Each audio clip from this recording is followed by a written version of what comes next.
मोठी बातमी लोकसभेतल्या पराभवावरून महायुतीत आरोप प्रत्यारोप सुरू झाल्यानंतर आता दादांच्या राष्ट्रवादीतही धुसफूस सुरू झाली आहे.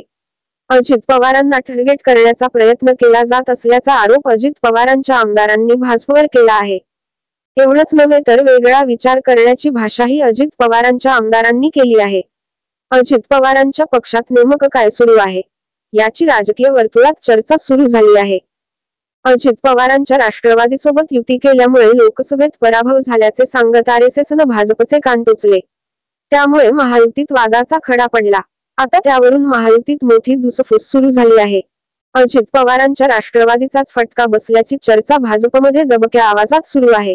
त्यामुळेच आता अजित पवारांच्या राष्ट्रवादीनंही आक्रमक पवित्रा घेतला आहे. उलट अजित पवारांच्या राष्ट्रवादीचाच भाजप आणि शिंदे गटाला फायदा झाल्याचा दावा अमोल मेटकरींनी केला आहे. एवढ्यावरच ते थांबले नाहीत, तर अजित पवारांना टार्गेट करणं थांबलं नाही तर विधानसभेत वेगळा विचार करण्याचा थेट इशाराच मेटकरींनी दिला. भाजपनं मात्र यावर सबुरीची भूमिका घेतली.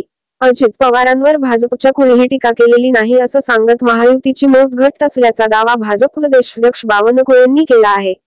अजित पवारांच्या राष्ट्रवादीचे प्रदेशाध्यक्ष सुनील तटकरेंवरही तातडीनं मेटकरींच्या यांवर खुलासा करण्याची वेळ आली. एवढंच नव्हे तर महायुतीत सारंग काही आलबेल दाखवण्यासाठी मेटकरींना समज देणार असल्याचंही त्यांनी भर पत्रकार परिषदेत सांगून टाकलं.